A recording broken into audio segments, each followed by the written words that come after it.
Assalamualaikum warahmatullahi wabarakatuh.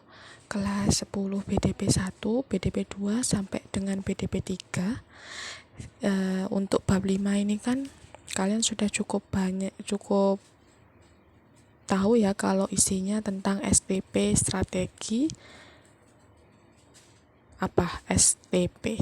segmenting, targeting, dan positioning. Nah, untuk segmenting kan sudah mendetail dibahas di bab 3 kemarin ya. Terus untuk positioning juga sudah saya bahas hampir 70%.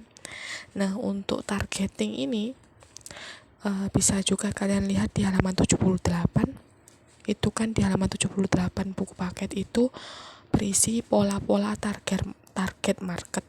Pola-pola target market kalau di buku paketmu ada opsi A sampai opsi E di halaman 78. Tapi di bukumu tuh tidak ada contoh konkretnya ya. Sedangkan yang kita perlukan untuk belajar lebih paham itu adalah contoh konkretnya. Saya ulas satu persatu. Ini linknya sudah saya share di Google Classroom juga. Jadi silakan buka link di Google Classroom, kalian baca sendiri nanti.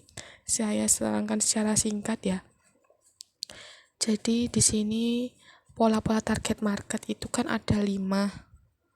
Yang pertama single segment concertation, yang kedua selective specialization, ketiga product specialization, keempat market specialization, dan yang terakhir full market coverage.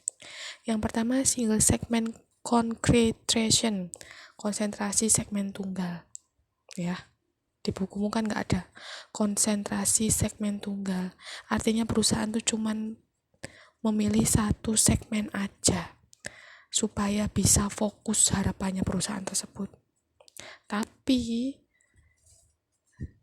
hal yang perlu diperhatikan, perusahaan harus benar-benar konsentrasi penuh, karena kalau produk yang satu ini gagal ya otomatis satu perusahaan terkena dampaknya gitu. Jadi memang benar-benar segmen ini ada poin plus minusnya ya. Plusnya karena benar-benar konsentrasi satu lini produk, satu jenis produk. Tapi negatifnya harus siap-siap kemungkinan terburuk kalau produk itu gagal. Yang pertama yaitu itu tadi, dan contohnya kalau di sini contohnya usaha dengan menggunakan segmen tunggal, yaitu usaha video shooting khusus hanya melayani dokumentasi pernikahan untuk kalangan menengah atas dan wilayah tertentu, tidak melayani dokumentasi untuk event musik, acara ulang tahun, dan kalangan ekonomi bawah. Jadi dia tuh pasang tarif hanya untuk kalangan konsumen yang menengah ke atas pendapatannya. Dia nggak tarif murah ya.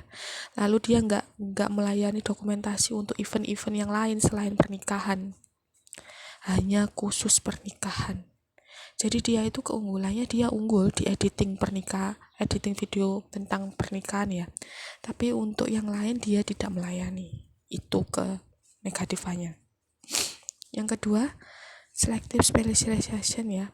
Di sini adalah perusahaan tersebut memiliki sejumlah segmen yang banyak, menarik dan sesuai tujuan sumber daya yang dimiliki. Apa ya contohnya?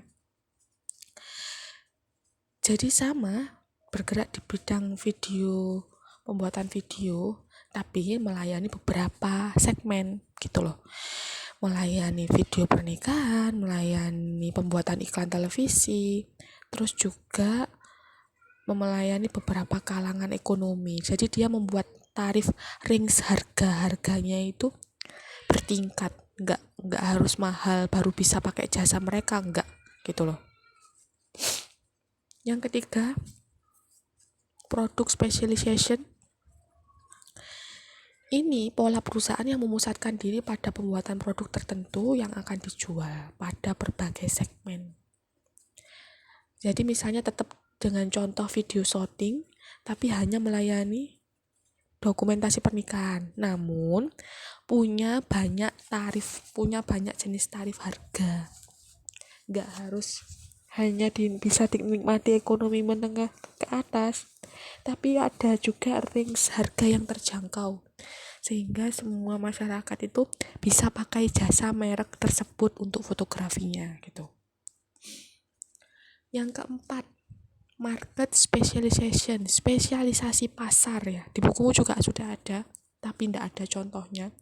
Jadi market specialization ini perusahaan memusatkan diri melayani berbagai kebutuhan dari kelompok pelanggan.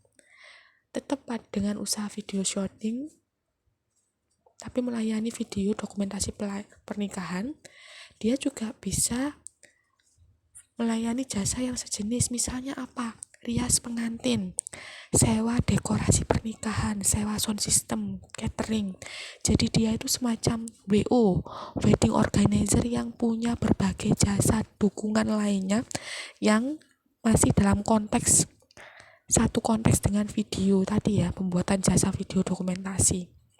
Jadi dia ada jasa lain sebagai pendukung yang masih berhubungan. Yang kelima, yang terakhir ya, ini kalau di bukumu di halaman 79, full market coverage, pelayanan penuh. Ada perusahaan yang seperti ini.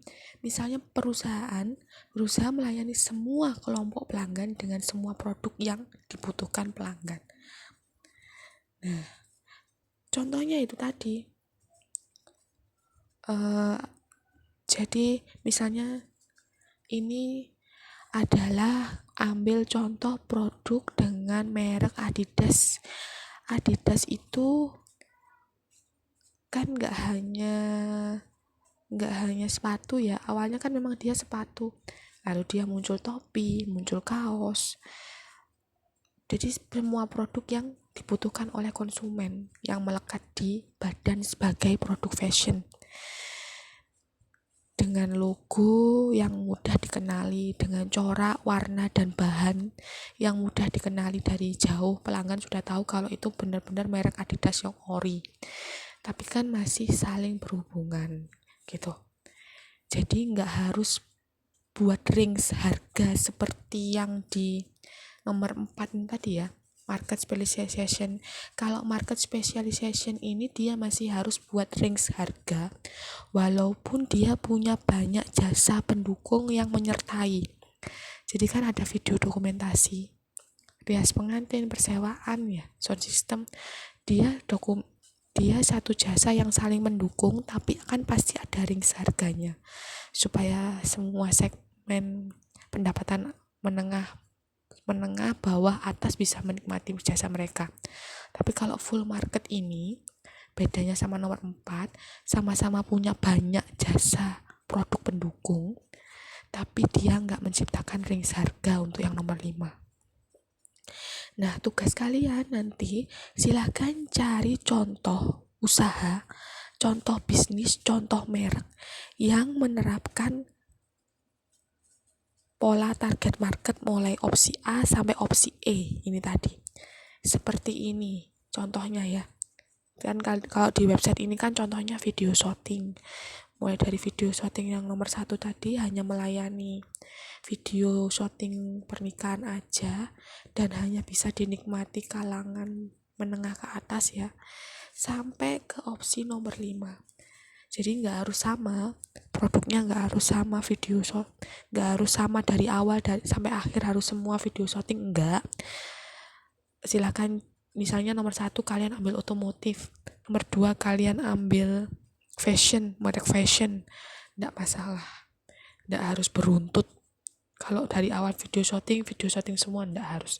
Pokoknya penjelasan kalian tentang contoh merek atau contoh bisnis tersebut tepat gitu. Nanti akan ada kantong tugas yang bisa kalian upload. Jadi nanti ditulis di buku tugas contohnya nomor 1 sampai nomor 5. Cukup sekian dari saya. Kalau ada pertanyaan silakan sampaikan via Japri WA.